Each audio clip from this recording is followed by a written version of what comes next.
Hello YouTube, welcome back to another video. Just a quick video this one. I was gonna make a video about like the changes I'm making to how I collect and stuff like that. And then the other day, Pete, Snestastic, put up a video basically saying how he's gonna start collecting like the older stuff, cartridges, from now on. And well, yeah, I am totally the opposite of him, in all honesty. So, do you know what? I thought I'll make this a bit of a video response, as well as telling you how I'm going to be collecting. But yeah, I suppose before we get started, we should clarify a few things from my point of view of games. So, a lot of people... Let's get some props. Right, props. I've got some props now. I don't see any difference in these two games. A lot of people would see a hell of a lot of difference in these two games. This is current gen. That is about as old as you get. To me, they're both games I want to play.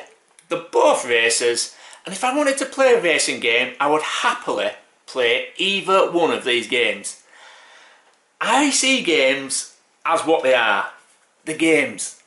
I don't see it as, this is retro, this is cool, this is modern, this is shit. I don't see it as, wow, that's amazing, blows everything else away, this is terrible old graphics. I see it as, it's a game. I enjoy playing that game, I enjoy playing that game. And that is all that matters to me. I literally don't care about the age of them. It doesn't bother me. A good game's a good game. So yeah. I know a lot of people, they have to clarify stuff by like classic or modern or retro and current gen, whatever you want to call it. I mean obviously you've got to classify it somehow, you know, as it comes through the ages. But in my mind, it's just a game. So next, I don't see any difference between that and that. Both platformers. A lot of people would see a big difference in that that's worth fuck all. And that's worth quite a bit of money. The day I bought these, they both became worth fuck all, because they're just part of my collection now. That is what it is. Value means nothing to me. And I don't want that to sound like big-headed or something like that, you know, I don't care, I've spent a fortune on a game. My point is, I've never let money get in the way of something I want.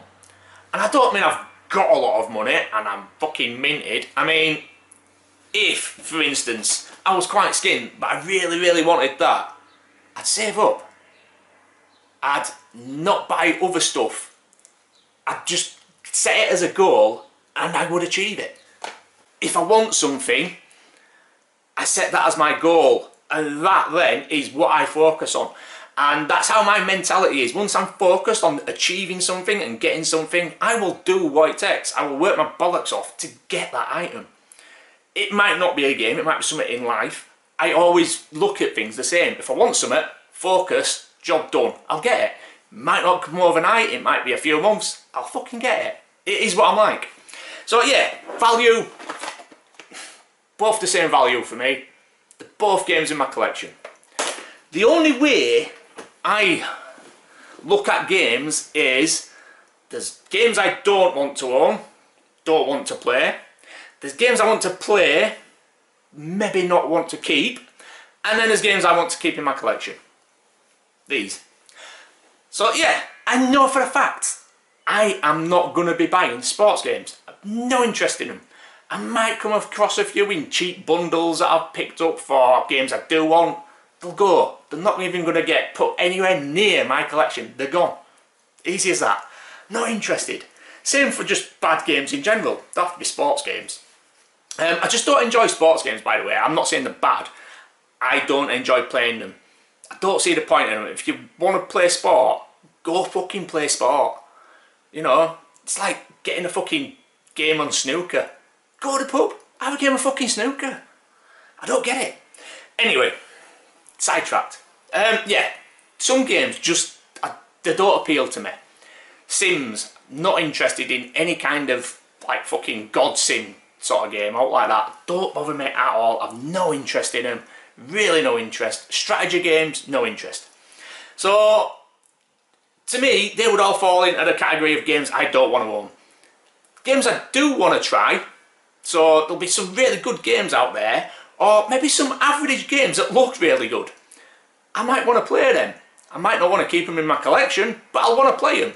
And a lot of time I won't know if I want to keep them in my collection until I've played them. So I'll buy them.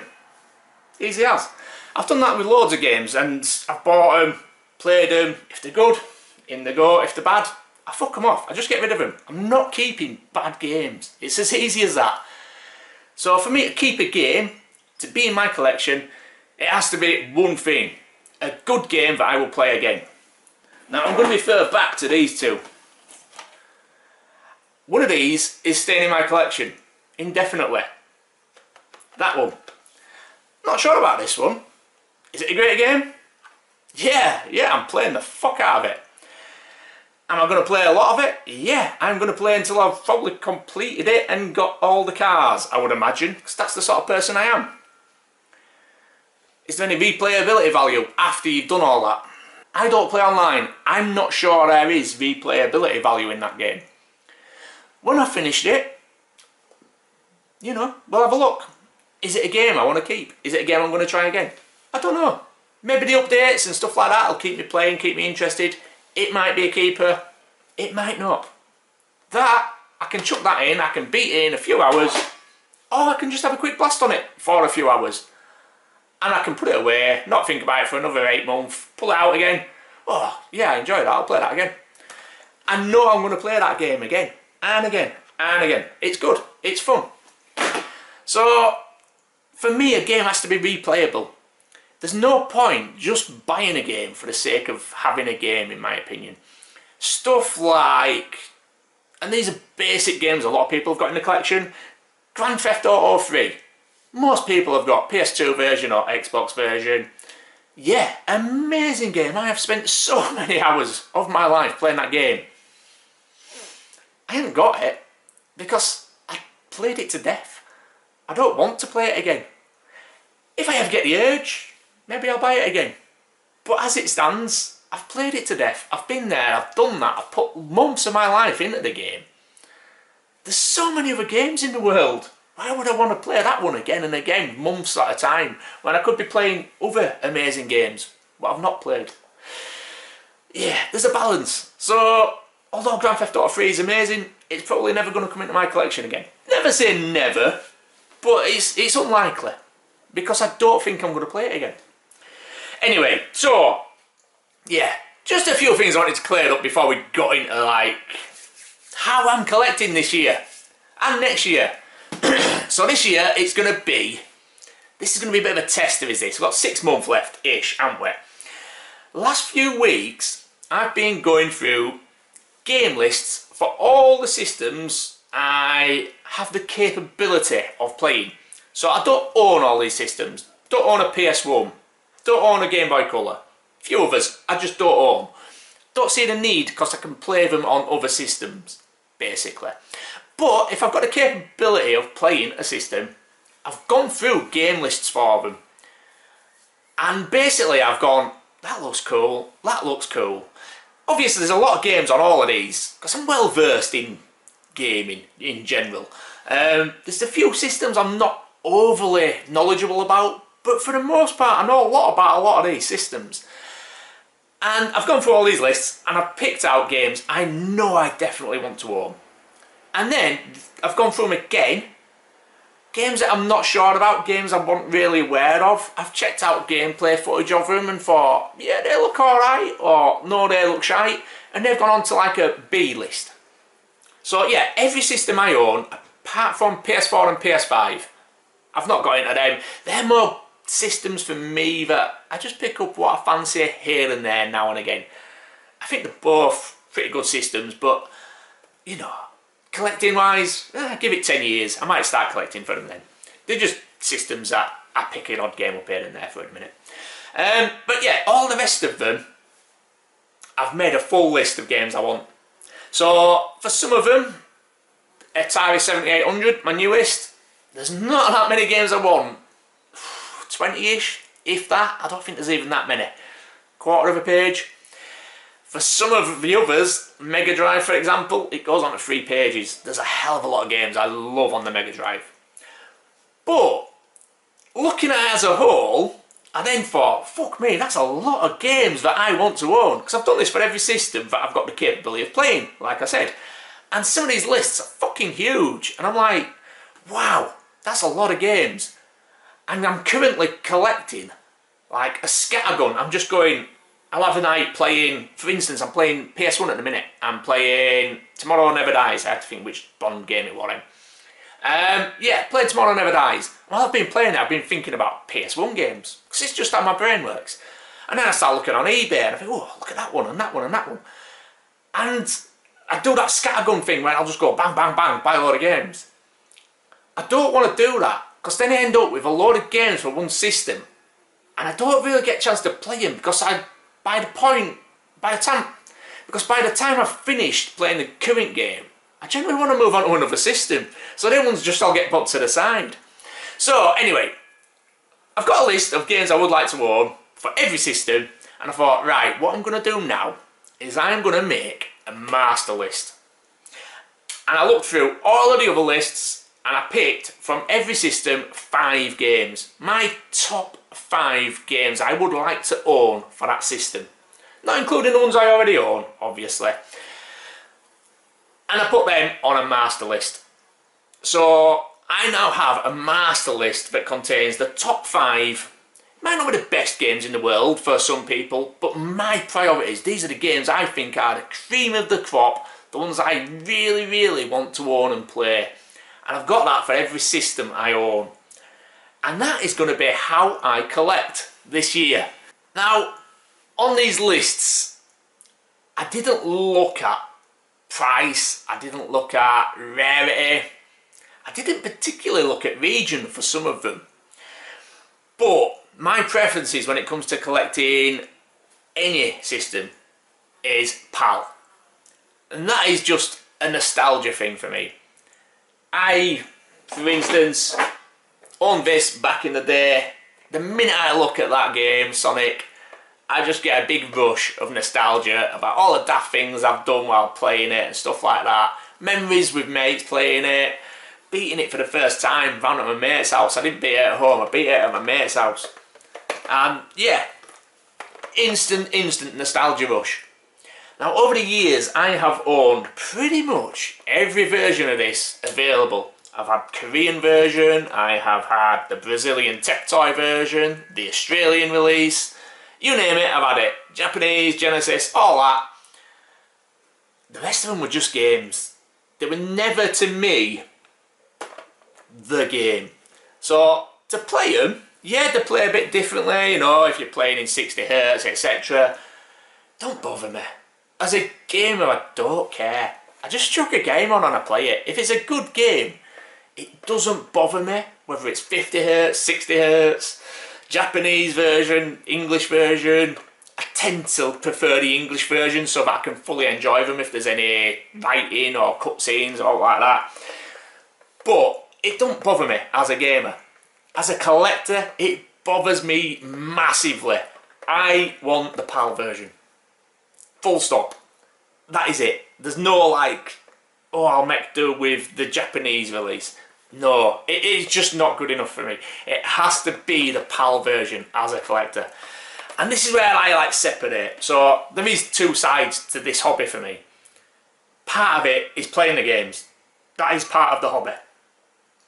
But collecting is totally different. It's not the same thing. So if I never got into gaming, I can guarantee I'd be collecting something, because that is my mindset. I've got a collector's mentality. Whether it be Lego or figures or something, I would be full fucking steam ahead collecting something. I always have, I always will. When I wasn't collecting video games, I was still collecting. I was just collecting other stuff. It is what it is. Yeah, so when it comes to what I'm buying, it's gonna be the PAL versions where available. There's a couple of systems where some of my priority games, the PAL versions never got a release. So there's only American releases or Japanese releases of certain games. Not many. Most of it is PAL. But when it comes to collecting, as I mentioned earlier, I'm not bothered. Value, stuff like that, rarity, it don't bother me. I'll just save up. If it's a really rare game that I want, I'll have to wait it out, won't I? It'll stay on my list until I get it. If it's a valuable game, I'll just start save up. Put some money aside every month until I've got enough to buy it. It is what it is. On the other end of the spectrum, there's a lot of games on them lists that I can probably pick up for a £5. You know, some of the more modern stuff, 10 a penny.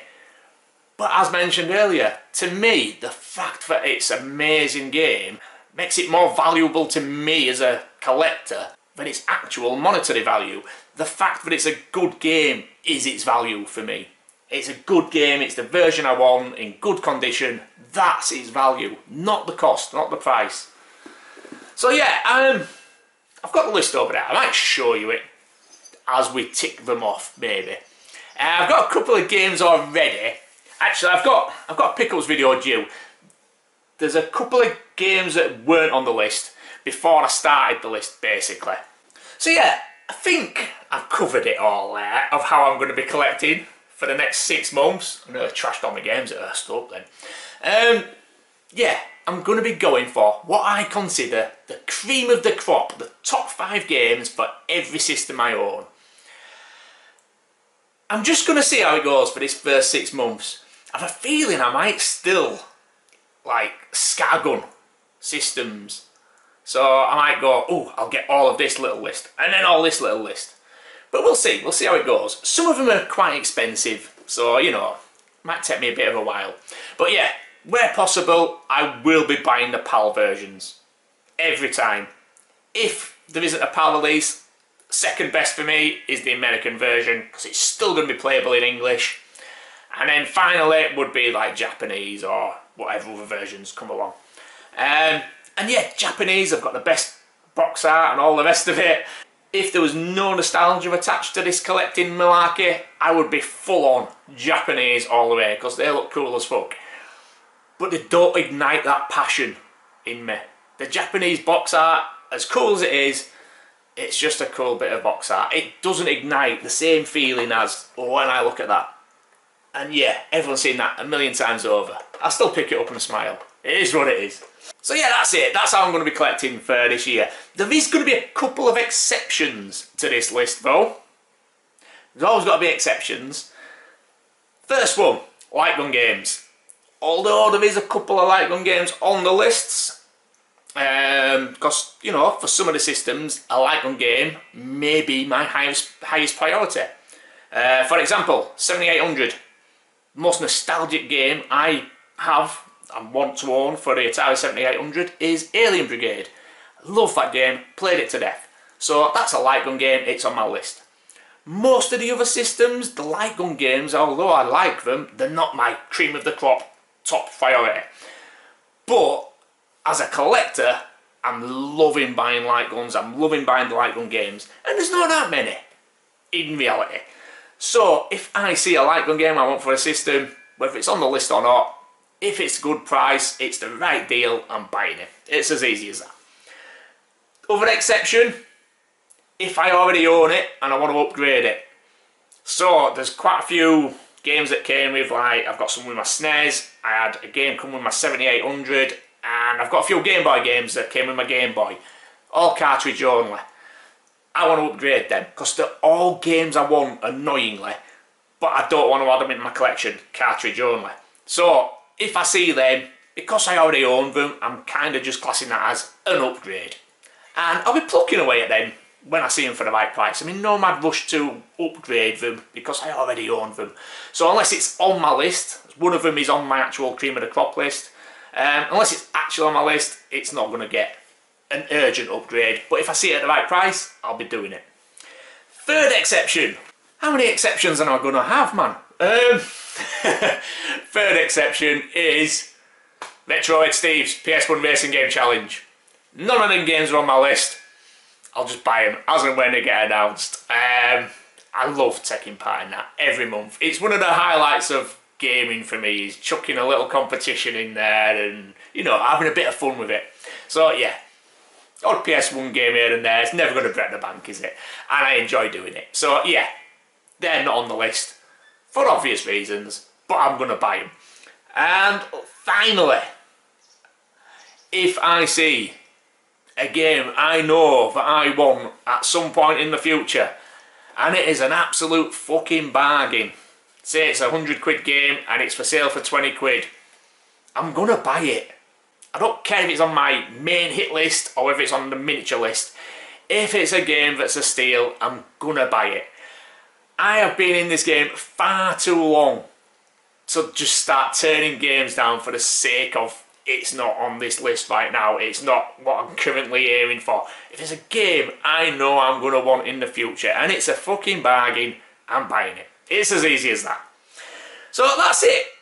Yeah, that's how I'm going to be collecting cartridges and CDs going forward. I'm going to be going for the hit list, and hopefully it should lead to me having a perfectly well-rounded collection of amazing games for every system I own. And it seems like a good way forward for me. So, I mean, you're talking how many systems? Currently 16, 17 systems that I'm going to be aiming for. So, you know, that's quite a lot of games, isn't it? 85 games. I'll edit out how long that took me to figure that out. 85 games so far, and there's more systems I want to own. So if I was to do a mega list every year, you're probably talking about 100 games added per year. Realistically, that's enough games every year to keep me going. If I beat more than 100 games in a year, then yeah, that'd be a miracle, because I just do not have that amount of spare time. And don't get me wrong, I do beat a lot, but the average game with my playtime takes me a week probably to beat. It's like 52 a year. So half of the games I buy, I would beat if we went like that. So yeah, a few years of that and I'd have enough games to play for the rest of my life. And they should all be cream of the crop games. Yeah, it just seems like a good way forward. It means I've got a nice varied collection. And another thing, this year I just picked like my top 5, just so I get like the cream of the crop for every system. I'm thinking next time I do the list, so I'll finish what I can this year and then I'll redo it next year. I'm thinking next year, maybe I choose one from each genre as well, so like a racer, a shooter, platformer, action game for each system. So that I not only get like a well-rounded collection of great games, but I have all good games from different genres that I like too. And I should never get bored of playing then, should I? So anyway, yeah, that's how I'm going to be doing it. Might be a bit of a messy video this, there's probably a bit of choppiness in it, because I went off on a fair few tangents there, and I'll probably cut them out. Anyway, yeah, that's how I'm going to be doing it. Top 5 for every system I have the possibility of playing. That's how I'm collecting games going forward, and hopefully it'll work out well. We'll see, won't we? This time next year, we'll see. Anyway, that's it. Go check out Pete's video to see how he's going to be doing it, because he is massively different to what I'm going to be doing. So yeah, I'll see you soon with another video. Bye!